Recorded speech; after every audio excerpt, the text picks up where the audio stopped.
घुटना, कंधा या कमर, चाहे जैसा हो दर्द, डॉक्टर ऑर्थो आपको देता है दर्द से पूरी आजादी, एक भरपूर जिंदगी।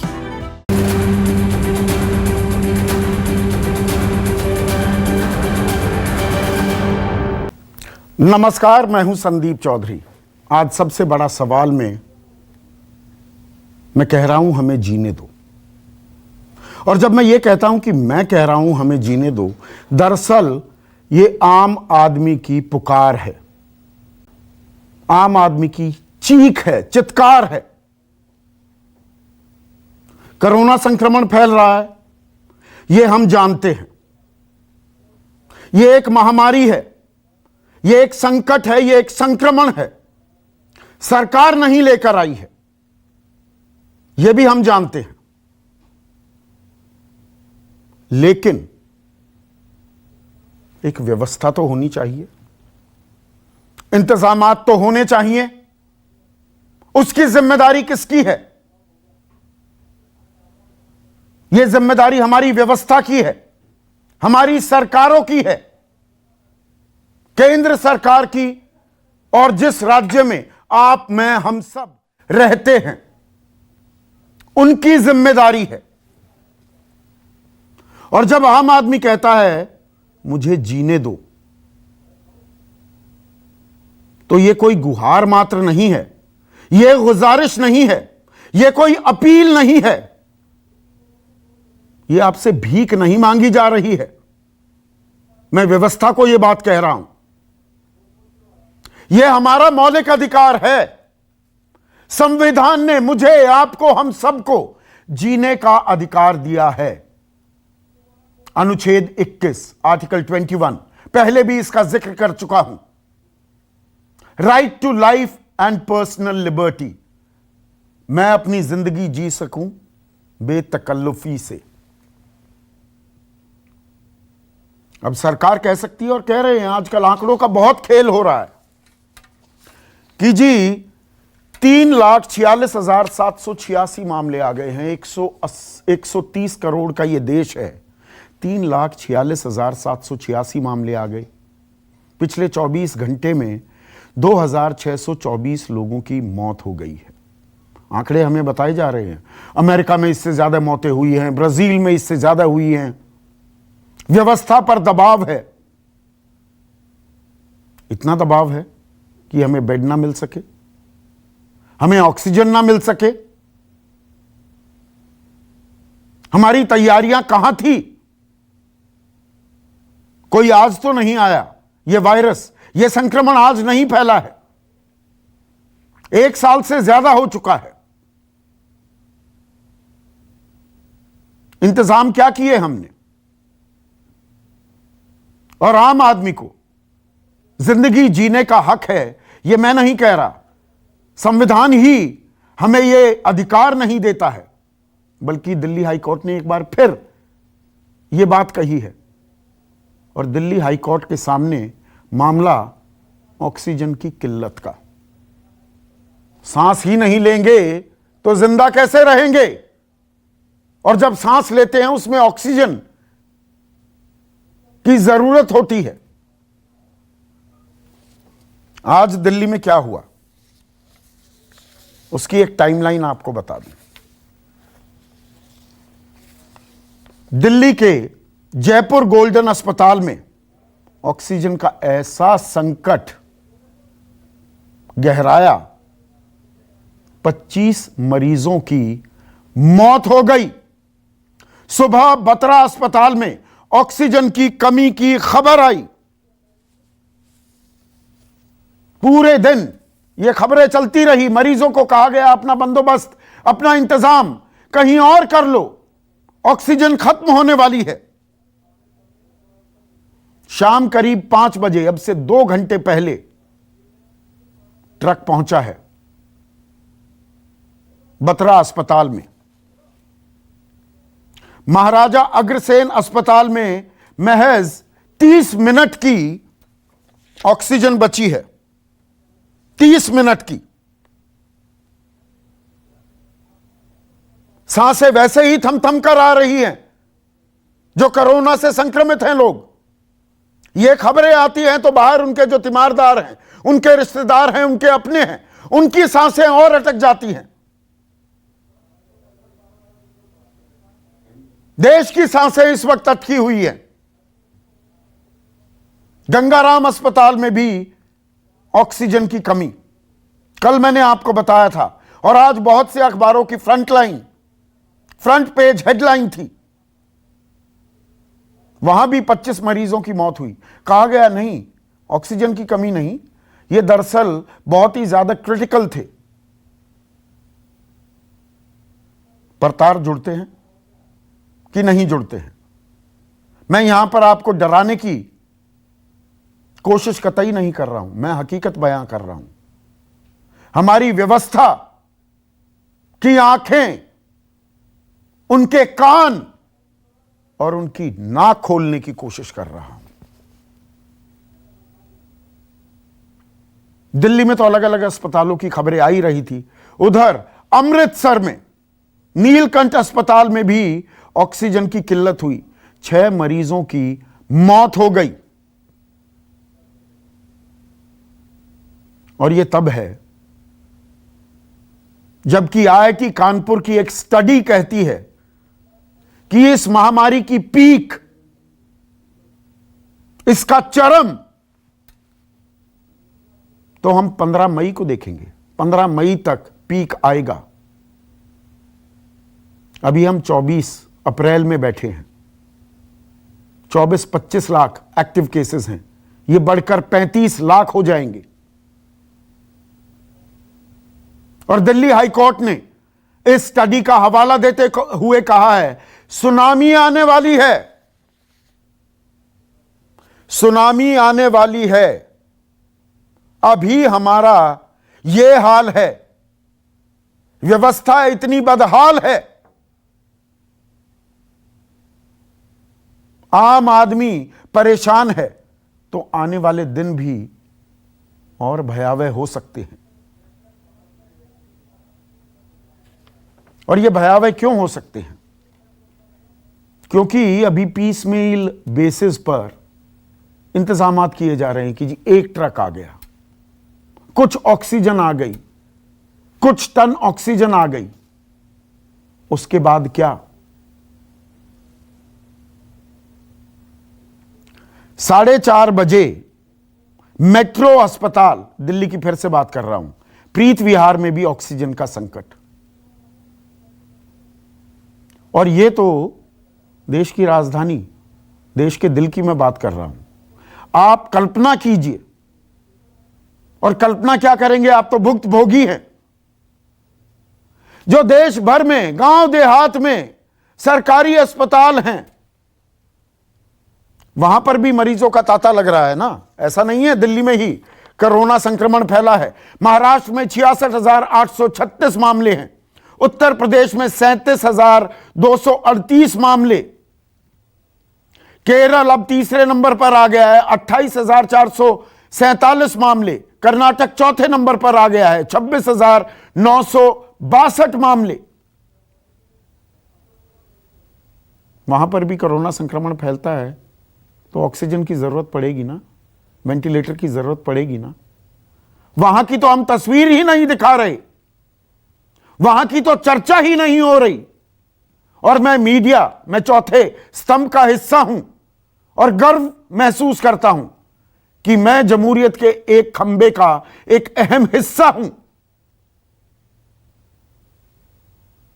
लेकिन हमारी भी एक कमजोरी है, हम भी कन्वीनियंट जर्नलिज्म करते हैं, आसान जर्नलिज्म, आसान पत्रकारिता। दिल्ली की तस्वीरें हमें आसानी से मिल जाती हैं, अमृतसर की बात करेंगे, गांव देहात की, दूर दराज के इलाकों की, वहां की बातें नहीं करते हैं हम। वहां की तस्वीरें तो दिखाई ही नहीं जा रही हैं। वहां पर आलम क्या होगा? अब ट्रेनें चल रही हैं, वायुसेना के जहाज लगा दिए गए हैं काम में कि जी ऑक्सीजन सप्लाई की जाएगी। कितना वक्त लगेगा कि सबको ऑक्सीजन मिल सके? दिल्ली हाई कोर्ट ने कुछ सख्त बातें कही हैं और यह जरूरी थी। कोई तो व्यवस्था को चेताए। हाई कोर्ट ने कहा यह आपराधिक स्थिति है, यह सिर्फ लापरवाही नहीं है। जब हाई कोर्ट यह कहता है यह आपराधिक स्थिति है तो मैं इसे बढ़ाकर एक कदम आगे चल रहा हूं। हाई कोर्ट ने यह नहीं कहा, लेकिन कॉमन सेंस की बात है। यह आपराधिक स्थिति है तो जो ये मौतें हो रही हैं, दरअसल ये मौतें नहीं, क्या हत्याएं कहा जाए इन्हें। व्यवस्था हत्या कर रही है आम आदमी की। इसके लिए जिम्मेदार कौन है? हाई कोर्ट कहता है अधिकारी छोटा हो या बड़ा, हम किसी को नहीं छोड़ेंगे। हम उस व्यक्ति को लटका देंगे जो ऑक्सीजन रोकेगा। About time. सही कहा है हाई कोर्ट ने, बिल्कुल लटका देना चाहिए उन लोगों को जो राजनीति कर रहे हैं अभी इस मामले पर, जो ऑक्सीजन की आवाजाही में बाधा बन रहे हैं, रोड़ा बन रहे हैं। आम आदमी की छाती, उसके सीने में ऑक्सीजन जाने में बाधा क्रिएट कर रहे हैं, उन्हें बिल्कुल लटकाना चाहिए। क्या वो एफआईआर दर्ज होंगी? जिन्होंने अपनों को खोया है, क्या वो उन्हें वापस देख पाएंगे, ला पाएंगे? कड़वे सवाल हैं, लेकिन इन सवालों के जवाब तो हमें तलाशने ही होंगे और जिम्मेदारी तय करनी होगी। अब दिल्ली सरकार कह रही है, देखिए राजनीति कैसे होती है जी। 480 मेट्रिक टन ऑक्सीजन में से 380 मेट्रिक टन ही मिली है। कल हमें 295 टन ऑक्सीजन मिली। केंद्र सरकार ने क्या दलील दी? हमने सप्लायर्स को साफ कह दिया है, मन मुताबिक सप्लाई करते हैं तो आप जेल जाएंगे। अब जेल कौन जाएगा, नहीं जाएगा, कब जाएगा, लेकिन लोग अंतिम यात्रा पर निकल पड़े हैं और अंतिम संस्कार में भी वेटिंग है। अस्पताल में भी वेटिंग, अंतिम संस्कार में भी वेटिंग। देश के केंद्रीय स्वास्थ्य मंत्री डॉक्टर हर्षवर्धन क्या कह रहे हैं, वो भी सुनिए। दिल्ली को जो ऑक्सीजन उनकी रिक्वायरमेंट के हिसाब से, उनकी अपनी एक्सेप्टेंस के हिसाब से जितनी आवश्यकता से ज़्यादा भारत सरकार दे रही है। अब आपको अपना कोटा अपने सिस्टम में लाकर और उसको रेशनल तरीके से, समयबद्ध तरीके से लोगों को डिस्ट्रीब्यूट करना, ये जो फाइन प्लानिंग है, ये तो सरकार को, स्टेट गवर्नमेंट को ही करनी पड़ेगी ना। ये भारत सरकार तो सारी सुविधाएं आपके लिए उपलब्ध करा सकती है। तो मतलब कोई जिम्मेदारी लेने को तैयार नहीं है। हमारा तो व्यवस्था करने का, हम ऑक्सीजन दे सकते हैं, अब राज्य सरकारें इसके लिए इंतजाम करें। प्राइम मिनिस्टर केयर फंड में 201 करोड़ रुपए भी दिए गए थे। देश में ऑक्सीजन प्लांट बनने थे अलग अलग राज्यों में, 250 के करीब वो बनने थे ऑक्सीजन प्लांट्स, 33 के करीब बने हैं या बनने की प्रक्रिया शुरू हुई है। दिल्ली में 8 बनने थे, 1 बना है। ऐसे में आज का सबसे बड़ा सवाल, और सवाल क्या, गुहार है आम आदमी की, हमें जीने दो। जीने दिया जाएगा और सुनामी आने वाली है। ऑक्सीजन कब आएगी?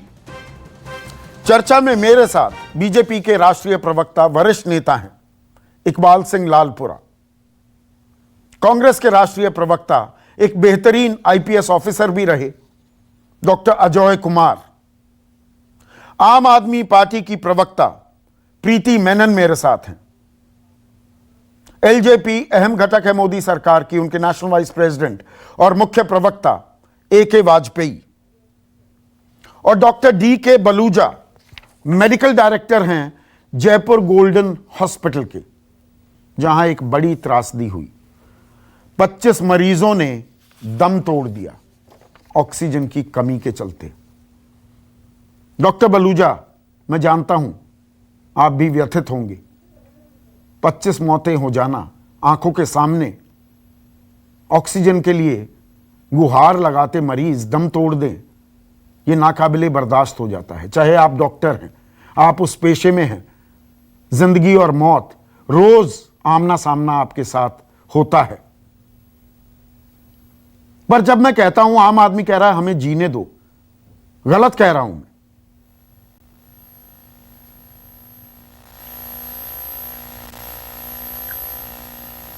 चौधरी साहब, आज मेरा दिल इतना भरा हुआ है कि मेरे मुंह से आवाज नहीं निकल रही है।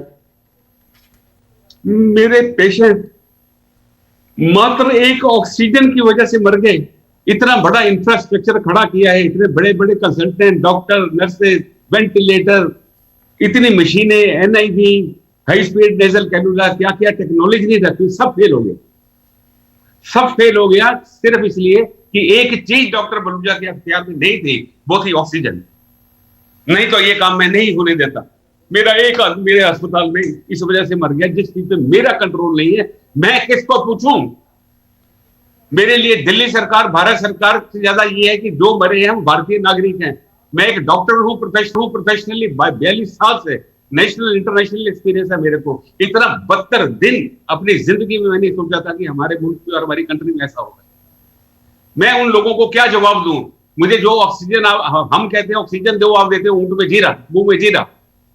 हमें ओवर टू ओवर बेसिस पे रखा जा रहा है। पेशेंट मेरे भरोसे पे आए हैं, पेशेंट सरकार के भरोसे पे नहीं आए।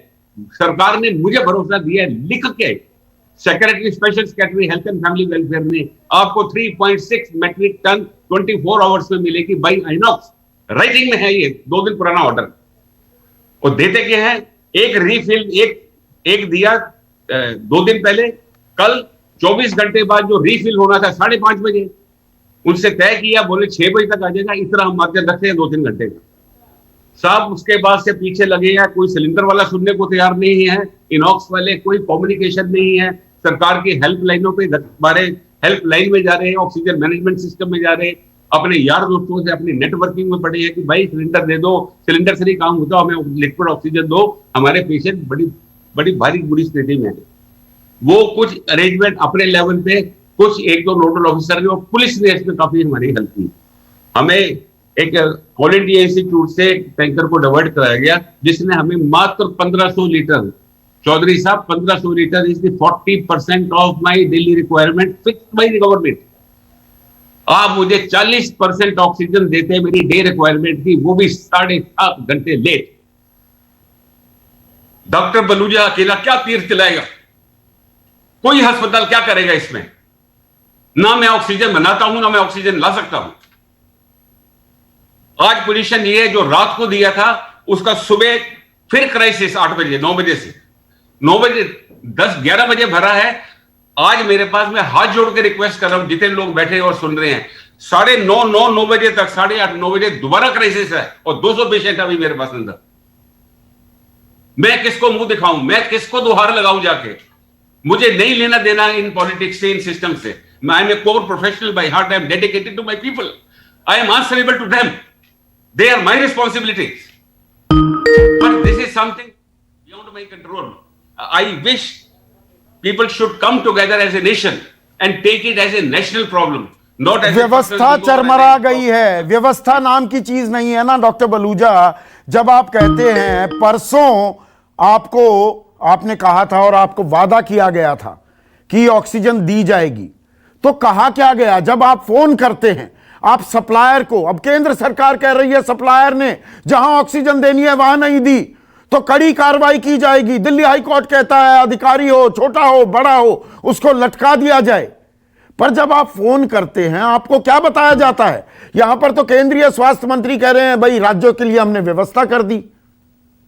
राज्य सरकार कहती है हमें कम ऑक्सीजन मिल रही है। आम आदमी को इससे क्या लेना देना? आप जब फोन करते हैं आपको क्या जवाब मिलता है? मुझे इस चीज का जवाब कौन देगा कि जिम्मेवारी, ये बात जिम्मेवारी की भी नहीं है, चाहे मेरी है या किसी की है। अंत नतीजा ये है कि जो जाने गई हैं वो बचाई जा सकती थी। नहीं, आपने किस किस को फोन किया? जब आपने फोन किया ऑक्सीजन की कमी है, क्या कहा गया आपको? जबकि वादा था कि ऑक्सीजन मुकम्मल तौर पर दी जाएगी पर्याप्त मात्रा में। बिल्कुल वादा था, लिखित में था, लिखित में ऑर्डर है सर। केंद्र सरकार का, राज्य सरकार का, किसका? मिस्टर उदित प्रताप, ये है special secretary health and family welfare, central government की Delhi government, government of NCT Delhi, government of Delhi, Delhi सरकार ने लिखकर आपको दिया? जी सर, कि आपको इनॉक्स वाले 24 घंटे में 3.6 मैट्रिक टन देंगे। तो प्रीति मेनन, लिखकर जो चीज दी जा रही है वो पूरी क्यों नहीं हो रही? सर, क्योंकि हमने पहले भी बताया है और मुख्यमंत्री जी ने पूरे देश के सामने बताया कि जो हमारी रिक्वायरमेंट है वो हमें नहीं मिल रही है। ये हम आज से नहीं, एक हफ्ते पहले मनीष सिसोदिया जी ने बोला था कि जो हमारी 380 मैट्रिक टन की जरूरत थी उस वक्त, वो पूरी नहीं हो रही थी क्योंकि सप्लाई रोका जा रहा था। अब हमारी रिक्वायरमेंट 700 मैट्रिक टन है। केंद्र सरकार ने बढ़ा के बोला कि 480 मैट्रिक टन देंगे, लेकिन अभी जो आपने देखा, हेल्थ मिनिस्टर हंस के बता रहे थे कि उन्होंने दिल्ली को ज्यादा दिया है। ये सच नहीं है। दिल्ली में अभी भी बहुत किल्लत है। 380 मैट्रिक टन पूरी नहीं हो रही है, 480 मैट्रिक टन पूरी नहीं हो रही है, और ये क्राइसिस तब तक अवॉइड नहीं होगी जब तक सेंट्रल गवर्नमेंट सारी ऑक्सीजन डिस्ट्रीब्यूशन अपने हाथ में नहीं ले लेती। आज हाई कोर्ट ने हमें कहा कि आप लोग खुद क्यों नहीं ट्रांसपोर्ट करवा लेते। ये जो ओजोन टैंकर्स होते हैं ये दिल्ली सरकार के अंदर नहीं आते। बहुत कम ओजोन टैंकर्स हैं जो ये सप्लाई करते हैं, और ये टैंकर्स केंद्र सरकार के तहत आते हैं, और होना भी चाहिए, क्योंकि अगर एक स्टेट से दूसरे स्टेट तक सप्लाई हो रही है, it is a central subject. नहीं, आप क्यों नहीं व्यवस्था कर सकते टैंकरों की, प्रीति मेनन? सर, ये टैंकर्स देश में लिमिटेड हैं और ना हम इन्हें इंपोर्ट कर सकते हैं, ना हम इन्हें खरीद सकते 2000 हैं पूरे देश में, मालूम है मुझे। सरकार खरीद सकती है। जी सर, और ये बस केंद्र सरकार के तहत इंपोर्ट किए जा सकते हैं। दिल्ली सरकार ये नहीं कह रही है कि हम सप्लाई नहीं कर सकते। हम बिल्कुल, अगर हमें डिस्ट्रीब्यूशन दिल्ली में मिले, हम सप्लाई करेंगे। जब केंद्र सरकार ने कहा कि वो 8 प्लांट बनाएंगे पीएम केयर्स के फंड से लेके दिल्ली में, दिल्ली सरकार को सितंबर में जमीन देने बोला, हमने जमीन उपलब्ध करके दी, लेकिन वो 8 प्लांट बने ही नहीं। एक प्लांट बना जो अभी तक फंक्शनल नहीं है। वो बनाने की जिम्मेदारी किसकी थी? प्राइम मिनिस्टर केयर फंड में से 201 करोड़ रुपए दिए गए। केंद्र सरकार, उन्होंने दिल्ली सरकार को पैसे नहीं दिए। आज हमने दिल्ली हाईकोर्ट में भी बताया कि दिल्ली सरकार को पैसे नहीं दिए गए थे पावर प्लांट बनाने की।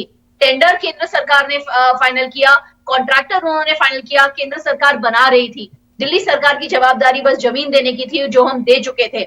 जब वो 8 प्लांट ऑलरेडी बना रहे थे, जमीन उन्होंने उनमें से एक बना है, वो काम रुक गया और वो अभी तक एक्टिव नहीं हुआ था।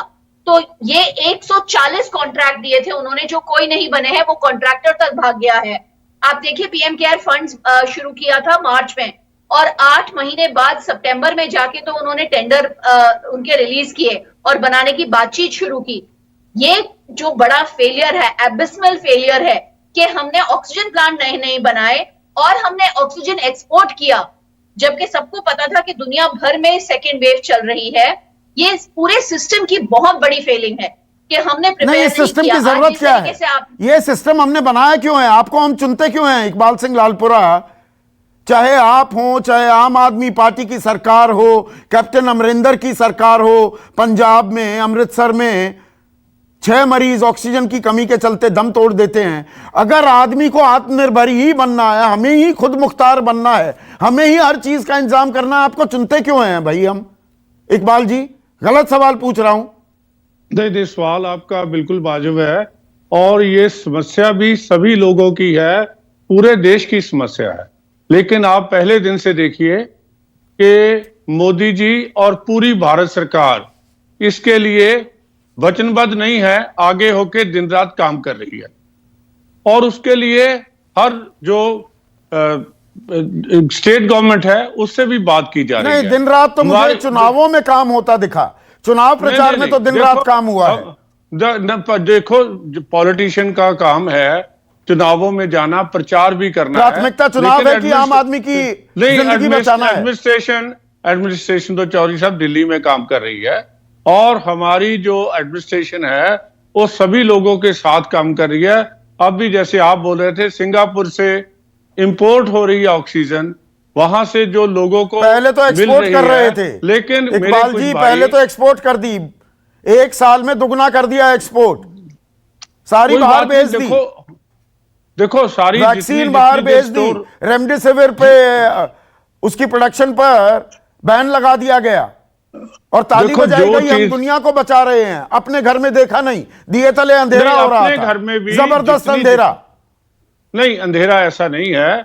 जब सरकार काम कर रही है, प्रधानमंत्री जी हर रोज बात कर रहे हैं, और ऐसी भी बातें हुई है, आपने देखा है कि प्रधानमंत्री जी से की बात भी वो मीडिया में आ गई, मुख्यमंत्री जी से बात हो रही है। अरे ऐसा थोड़ी होता है, नहीं, हमें क्यों नहीं सबको आनी मिलके चाहिए? काम वैसे करना मैं चाहिए। प्रोटोकॉल में नहीं जा रहा हूं, पर इकबाल जी मुझे ये बताइए, इमरजेंसी है, मैंने ये कल और भी पूरी पूछा था, भारत सरकार- इकबाल जी क्या हम चीन पर कोई युद्ध की तैयारी कर रहे थे, पाकिस्तान पर सर्जिकल स्ट्राइक की बात थी, आम आदमी की जिंदगी बचाने की बात थी, तो इसमें इंटरनल मैटर क्या हो गया? कल तो आप कहेंगे संसद में जो आप चर्चा करते हैं, भाई चुनते हम हैं ना आप लोगों को, आप हमारे प्रतिनिधि हैं, प्रधानमंत्री कहते हैं वो प्रधानमंत्री नहीं प्रधान सेवक है, तो कल तो आप कहोगे संसद में भी इंटरनल बातचीत हो रही है, देश की नीति बन रही है, संसद का भी लाइव प्रसारण ना हो। आप चौधरी साहब बात सुनिए, हर स्टेट का डिजास्टर मैनेजमेंट ग्रुप बनता है, उसको पैसे केंद्र सरकार के द्वारा दिए जाते हैं, और उसको केंद्र सरकार की पॉलिसी के साथ काम करना होता है, in liaison with the national central government. आप काम करें तो ये काम पूरा खत्म हो जाएगा। अब ये झगड़ा करने का समय नहीं है, नहीं, झगड़े की तो सरकार काम नौबत कर नहीं रही है। आती। देखो, सीरो सर्वे हमने ये कहा, नवंबर से प्रधानमंत्री जनवरी जी के ने ये सीरो कहा सर्वे बता रहे कि थे कि इस प्रधानमंत्री देश जी- में सुनामी आने वाली है, आज कह रहा है ना हाई कोर्ट, वो तो हमारे देखो, सीरो सर्वे बता रहे थे कि आएगी हाईकोर्ट दूसरी ने लहर। जो टिप्पणियां मेरे ये दिल्ली सरकार पे की हैं, मैं उस पे ज्यादा नहीं देना चाहता। कैसे कि केवल मीडिया के लिए ये बातें हो रही है, काम के लिए क्यों नहीं हो रही? जो ब्यूरोक्रेट खुद है वो क्यों नहीं अपने आप को काम कर सकता? उसको मालूम नहीं है सिस्टम कैसे काम करता है। ये सारी चीजें वो मीडिया कहता है, लेकिन उस बात को छोड़िए, बात ये इमरजेंसी की है। सप्लाई ज्यादा से ज्यादा आ रही है, और जो डिजास्टर मैनेजमेंट है, इसको जो प्री प्लान होता है, ये उस समय नहीं होता कि डिजास्टर अब आया तो अब हमने प्लान करनी है। This department is in existence in every state, और उसको काम करना चाहिए in liaison with the national government. नेशनल सरकार के साथ काम करिए। हमने तो ये भी कह दिया उधड़े हुए हैं ना, चिथड़े उधड़े हुए हैं, लोगों को हम 2 महीने का खाना देंगे। नहीं, खाना आप दे रहे हैं, उसमें कोई खाना तो दे रहे हैं, यहां सांस नहीं ले पा रहा है आदमी, व्यवस्था के चिथड़े उधड़े हुए हैं ना। एक सेकंड डॉक्टर अजय कुमार, व्यवस्था के चिथड़े उधड़े हुए हैं कि नहीं? देखिए संदीप जी, अगर हम इस स्थिति में क्यों पहुंचे और किस कारण से पहुंचे, जब तक उसकी जो ठीक तरह से विश्लेषण नहीं करेंगे, क्योंकि आपको याद होगा कि जनवरी में प्रधानमंत्री जी ने कहा था कि हमने दुनिया को बचा दिया। भारतीय जनता पार्टी ने प्रधानमंत्री जी को एक महामानव कोरोना योद्धा का जो है एक तमगा पहना दिया था। तो पूरी तरह से जो हमारे साथी जो भारतीय जनता पार्टी से प्रवक्ता जी बोल रहे थे, ये एक चीज स्पष्ट है कि इस देश में ऑक्सीजन की जो पूरी तरह से उत्पादन और डिस्ट्रीब्यूशन केंद्र सरकार की थी। और मैं आपको उदाहरण दूंगा किस तरह से, संदीप जी आपको चौंकाने वाली, क्योंकि कल जो मीटिंग हुई थी प्रधानमंत्री जी के साथ, कुछ आंकड़े हैं। गुजरात में 90,000 के आसपास एक्टिव पेशेंट है, तो केंद्र सरकार ने जो है 900 मेट्रिक टन जो है रोज भेज गए हैं ऑक्सीजन। राजस्थान में 1 लाख एक्टिव पेशेंट है और 108 मेट्रिक टन भेज गए। ये कल की जो इनके चर्चा में हुई थी, ये ऑफिशियल स्टेटिस्टिक्स है कि अगर आप इसमें रेमडेसिविर का सुन लीजिए, 90,000 पेशेंट है गुजरात में, तो 1 लाख रेमडेसिविर गुजरात को। राजस्थान में 1 लाख एक्टिव पेशेंट है, आपने 25,000 रेमडेसिविर भेज दिया। तो ये किस तरह के देश ये लोग चला रहे हैं? कांग्रेस बनाम बीजेपी की लड़ाई है, आप ये कह रहे हैं। और आप केंद्र सरकार पर जब ठीकरा फोड़ते हैं, एक सेकंड डॉक्टर अजय कुमार, ये राज्यवार में ये लिस्ट एक बार फिर बता देता हूं, कुछ आंकड़े मैंने बताए। सबसे ऊपर कौन सा राज्य है? महाराष्ट्र, वहां पर आपकी मिलीजुली सरकार है। 6ठे नंबर पर छत्तीसगढ़, वहां आपकी सरकार। राजस्थान, वहां आपकी सरकार। और ये जो नीलकंठ अस्पताल में हुआ पंजाब में, जहां पर 5 मरीजों की मौत हो गई, वो भी तो आपका राज्य है ना, आपके शासित राज्य है। आप कह रहे हैं, आप सबको बता रहे थे सुनामी आएगी, अरे राहुल गांधी ने तो पिछले साल ही बोल दिया था, तो आपके राज्यों ने क्या तैयारी की? तैयारी करेंगे जब केंद्र सरकार निर्णय ले रही है डिस्ट्रीब्यूशन का। आप ये बता दिए, देश को मालूम होना चाहिए कि केंद्र सरकार ने जिस तरह से देश के इतने लोग जो है कोविड ऑक्सीजन के चलते मौत हुई है, इसकी भी जिम्मेदारी मोदी जी और केंद्र सरकार पर है, क्योंकि अभी भी ऑक्सीजन डिस्ट्रीब्यूशन सप्लाई इंपोर्ट केंद्र सरकार कर रही है। तो ये पूरे एक पीएसए प्लांट लगने में कितने पैसे लगते हैं डॉक्टर अजय कुमार? जब सुनाई नहीं दिया संदीप जी, पीएसए प्लांट में जो ऑक्सीजन के, जो प्राइम मिनिस्टर केयर फंड में भी 201 करोड़ में 192 के करीब बनाने की बात थी, 1-1.5 करोड़ रुपए में एक ऑक्सीजन प्लांट बन जाता है पीएसए का।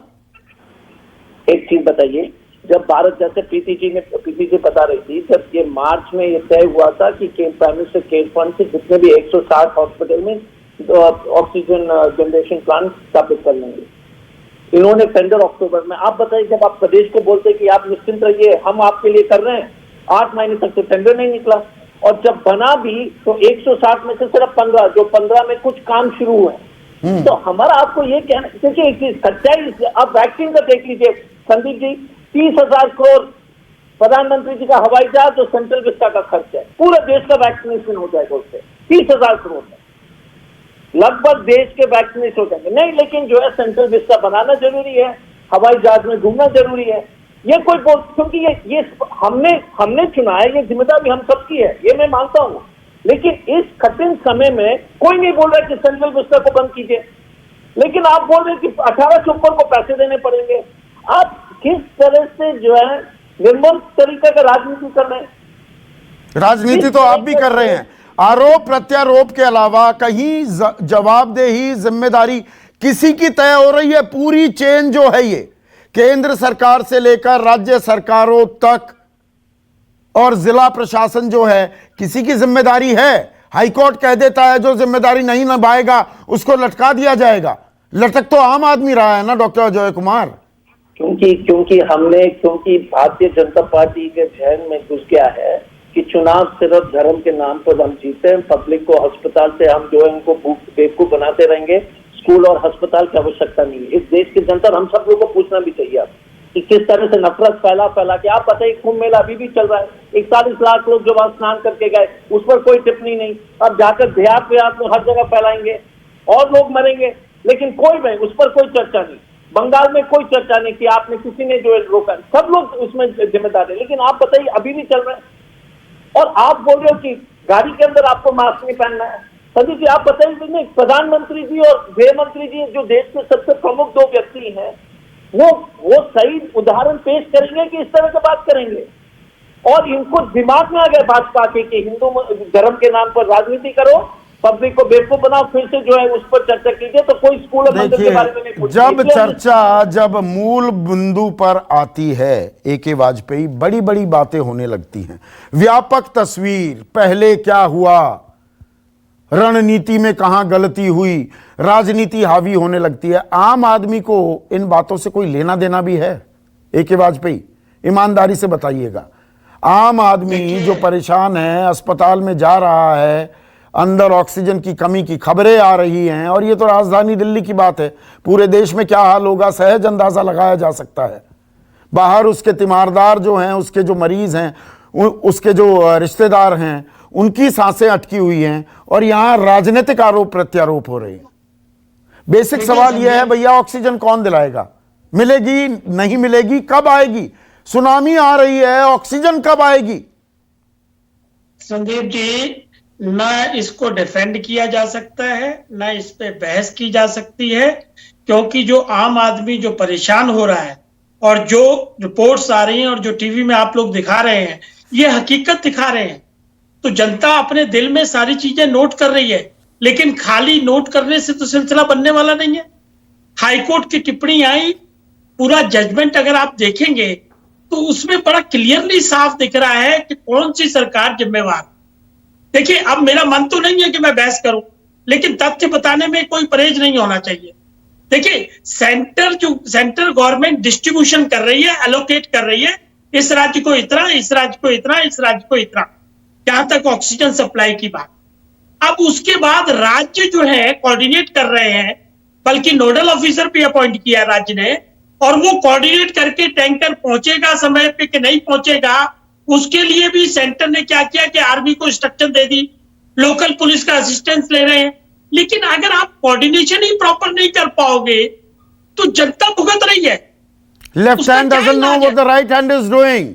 ये हमारा संघीय ढांचा है। दाएं हाथ को ये नहीं मालूम बायां हाथ क्या कर रहा है। सबको सारी चीजें मालूम है। देखो, सेंटर को भी सब मालूम है, इसीलिए सेंटर मुस्तैदी से काम कर रहा है। मुस्तैदी से काम कर रहा है। नहीं, राज्य को भी मालूम है तो राज्य टेलीविजन पे काम कर रहा है। देखिए, हाईकोर्ट की नहीं, मुझे ये बताइए, आप तो क्योंकि वरिष्ठ वकील भी हैं ए.के. वाजपेयी, अब यकायक ये समझाया जा रहा है देशवासियों को कि देखिए, health is a state subject, ये तो राज्यों का अधिकार होता है, स्वास्थ्य सुविधाएं प्रदान करना जिम्मेदारी राज्यों की है, फैसिलिटेटिंग एजेंट है, फैसिलिटेशन करेगा केंद्र। तो ना तो एपिडेमिक एक्ट नाम की चीज है, ना ही डिजास्टर मैनेजमेंट एक्ट लगी हुई है, ना केंद्र पूरी जिम्मेदारी ले सकता है जैसे पिछले साल ली गई थी। पिछले साल इस साल में क्या फर्क आ गया? देखिए संदीप जी, आपने जो शुरुआत की वो उसमें एक सेंटेंस आपने बोला था, व्यवस्था हत्या कर रही है। हाँ, देखिए, वो है लब्बो लबाब। सीरियस अगर बात को बहस करनी है तो उसी पे आइए आप दोबारा। सेंटर की जिम्मेवारी है या राज्य की जिम्मेवारी है? डिजास्टर मैनेजमेंट एक्ट पिछले साल लागू था और अभी भी लागू है, लेकिन उसमें पावर्स रिलैक्स कर दिए सेंट्रल गवर्नमेंट ने और पूरे अख्तियार दे दिए स्टेट गवर्नमेंट को कि आप मैनेज कैसे करेंगे, हॉस्पिटल में कैसे मैनेज होगा, ऑक्सीजन कैसे मैनेज होगी, वैक्सीन डिस्ट्रीब्यूशन कैसे होगी। देखिए, सेंटर ने मोटा मोटी अपने हाथ में जो चीजें रखी है वो भी बड़ी क्लियर है, लेकिन अल्टीमेटली सारी पावर आज की डेट में सेंटर ने राज्यों को सौंप दी है। और ये आप मान के चलिए कि राज्य के पास नाकाम मशीनरी है, नाकाम हेल्थ इंफ्रास्ट्रक्चर है, और हेल्थ वॉरियर जो काम कर रहे हैं वो भी बेचारे संक्रमित हो रहे हैं। संक्रमित क्या, आंखों में आंसू आ गए। Doctor DK. बलूजा ने जब ओपनिंग कमेंट दिया, उनकी आंखें भरभराई हुई थी। डॉक्टर हैं, 42 साल से इसी पेशे में हैं, हर रोज मौत से आमना सामना होता है। लेकिन डॉक्टर बलूजा, ये मौत है या ये दरअसल हत्या है? इसे महज मौत कहेंगे कि ऑक्सीजन की कमी के चलते 25 लोग दम तोड़ देते हैं, वो ऑक्सीजन जो मुहैया हो सकती थी। सर, ऑक्सीजन की कमी से जो हम लोग अपने में किसी भी धर्म को मानते हैं, कीड़े मकोड़े को नहीं मरने दिया जाता। ये जो हम कहते हैं कि इतने लोग मर गए, 20 मर गए, 25 मर गए, मेरी आपसे गुजारिश सबसे ये सिर्फ 25 नंबर नहीं है, ये एक स्टैटिस्टिक नहीं है, ये 25 जाने गई हैं जो बकायदा बचाई जा सकती थी।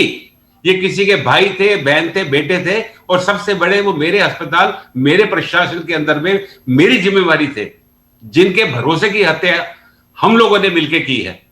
आज भी हम इस चीज को तय नहीं कर पा रहे हैं। एक तरफ सरकार कहती है जी आप अपने बेड बढ़ाएं, कोविड है बेड बढ़ाओ, होटलों के साथ टाई अप करो, वहां ऑक्सीजन दो। यहां अपनी सांस लेने के लाले पड़े हुए हैं, आप बेड बढ़ाने की बात कर रहे हैं, लोग एडमिशन लेने को तैयार नहीं आज की तारीख में।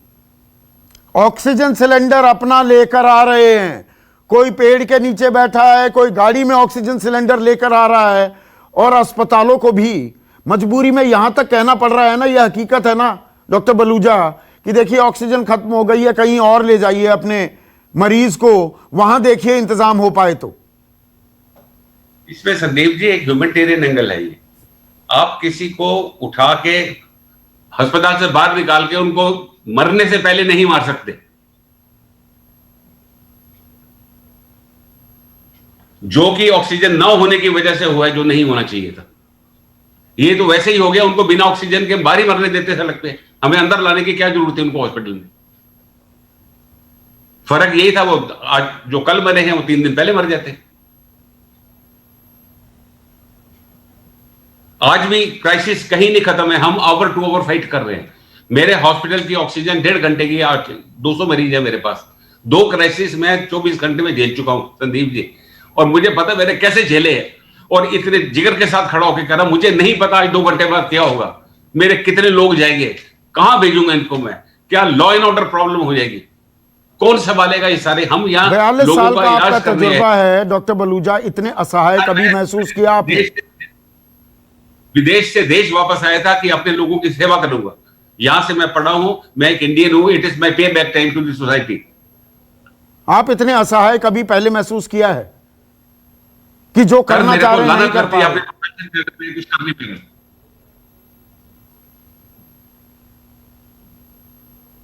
डॉक्टर असहाय हैं, आम आदमी त्राहिमाम कर रहा है। इकबाल सिंह लालपुरा, हम एक दूसरे पर आरोप प्रत्यारोप करते रहे जी हमने सब कुछ कर दिया, राज्यों की जिम्मेदारी, राज्य कहे जी नहीं पूरी चीज नहीं मिल रही, हमें 380 मीट्रिक टन गैस दी जा रही है, ऑक्सीजन दी जा रही है, हमने 480 मांगी थी, अब हमें 700 मीट्रिक टन चाहिए। आंकड़े बताते रहिए हमें। चौधरी साहब, हम आंकड़े भी नहीं बताते, हम सामने लोगों को आ रहा है कि सिंगापुर से भी ऑक्सीजन आ रहा है, दूसरी जगह से भी आ रहा है, आर्मी भी लगी हुई है।